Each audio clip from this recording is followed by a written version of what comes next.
Halo guys, masih sama aku, Asih. Kali ini aku mau bacain email dari freddysaja2015@gmail.com. Namanya Aminuddin. Penasaran kan? Langsung aja, let's go. Halo Kak Asih, perkenalkan, namaku Aminuddin.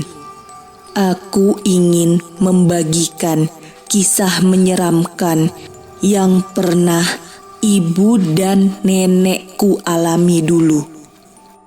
Aku dan keluargaku hidup di sebuah desa yang masih sangat asri. Letaknya di Jawa Timur.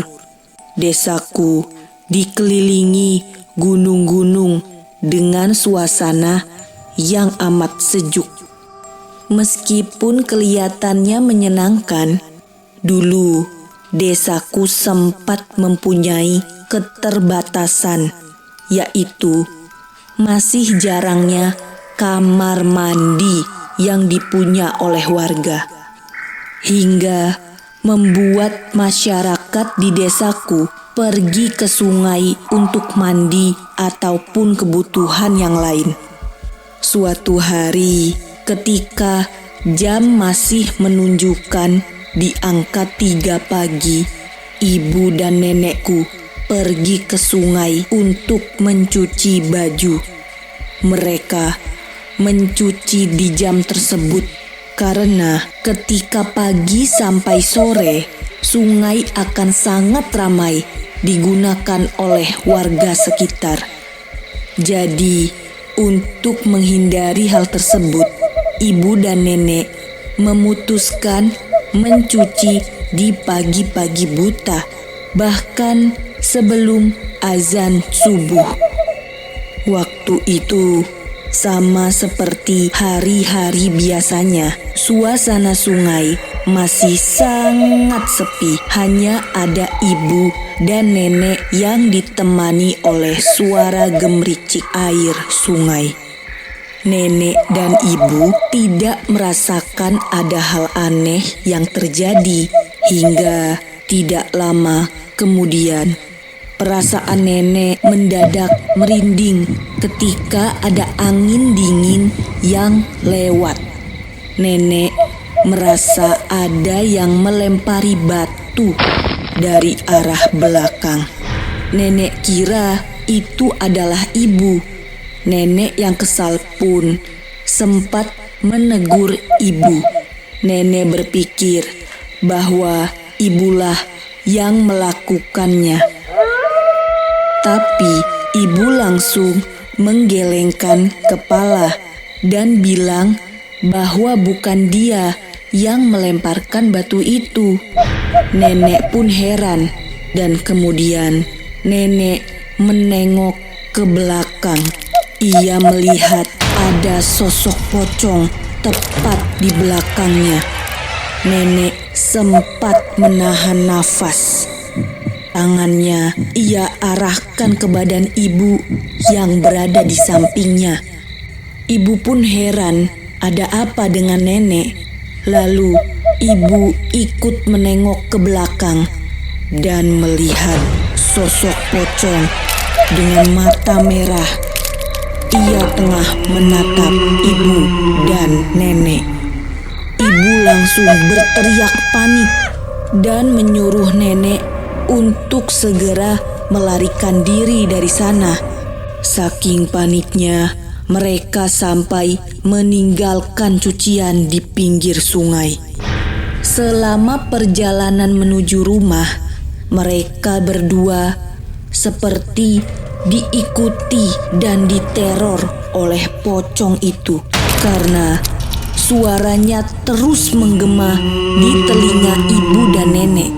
Mereka berdua baru terlepas dari teror pocong tersebut ketika sudah sampai di rumah.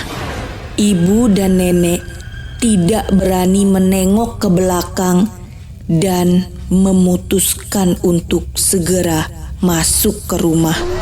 Sejak saat itulah berita penampakan pocong yang dialami oleh ibu dan nenek langsung tersebar dengan luas ke semua warga desa. Setelah itu, terungkap fakta bahwa pocong yang mengganggu ibu dan nenek merupakan penunggu sungai di desaku. Ia marah karena warga desa telah merusak sungai dengan berbagai aktivitas yang mereka lakukan. Ada yang membuang sampah sembarangan, mencuci baju, hingga buang air pun dilakukan di sungai. Dari kejadian itu, warga pun tersadar bahwa mereka telah mencemari sungai dan tidak menjaganya. Satu persatu masyarakat mulai membangun kamar mandinya sendiri, sehingga setiap kebutuhan mandi ataupun buang air tidak perlu pergi ke sungai lagi. Gimana guys, cerita dari Aminuddin? Seru banget kan? Buat kalian yang punya cerita dan pengen aku bacain ceritanya, bisa kirim nih ke emailku. Namanya ceritamisteriku.id@gmail.com. Sampai jumpa lagi guys. Bye. Halo guys, aku dari tim Asih. Kali ini aku mau bacain email dari abiyogamaulana@gmail.com. Namanya Yoga. Udah penasaran kan? Yuk gas kita simak ceritanya. Halo Asih, perkenalkan, namaku Yoga. Aku tinggal di Desa Sukodadi, Kecamatan Sukodadi, Kabupaten Lamongan. Aku punya pengalaman mistis yang ingin aku bagikan kepada semua orang. Kejadian mistis ini terjadi pada tahun 2005, tepatnya 16 tahun lalu, ketika aku baru menginjak di bangku SMP. Aku masih ingat, waktu itu malam minggu. Meskipun malam itu bukan malam Jumat Kliwon, tapi entah kenapa, aku merasakan hal yang aneh. Mulai dari suhu yang lebih dingin, hingga suara hewan malam yang suaranya lebih nyaring dari biasanya. Saat itu aku tidak memiliki pikiran macam-macam, karena malam itu di desaku sedang merayakan acara Maulid Nabi dengan membaca doa dan bersolawat bersama-sama. Acara tersebut digelar di lapangan desa. Aku, ibu dan warga desa lain berbondong datang ke sana untuk memperingati hari kelahiran Nabi. Acara Maulid Nabi baru selesai ketika jam sudah menunjuk ke angka 12. Malam mulai larut dan jam sudah menunjuk ke angka 12. Ibuku yang sudah mengantuk mengajakku untuk pulang ke rumah. Kami pulang ke rumah bersama tetangga yang lain, hingga satu persatu tetangga mulai sampai di rumah mereka. Tersisa aku dan ibu yang harus tetap melanjutkan perjalanan menuju rumah. Rumahku sendiri sebenarnya tidak terlalu jauh dari rumah tetangga. Hanya saja di sebelah rumahku terdapat sebuah kebun pisang yang memisahkan rumahku dengan rumah tetanggaku. Ketika aku dan ibu melewati kebun pisang itu, mataku tidak sengaja melihat sebuah karung berwarna putih yang bergerak-gerak sendiri. Aku yang penasaran kemudian memfokuskan pandanganku untuk melihat lebih jelas ke karung tersebut. Tapi keputusanku ternyata salah, karena tidak lama setelah itu, karung yang aku lihat tidak lagi berbentuk karung, melainkan berubah menjadi sesosok pocong dengan tinggi yang amat besar, mata merah, dan wajah yang gosong. Aku ingin berteriak, tapi mulutku tiba-tiba keluh.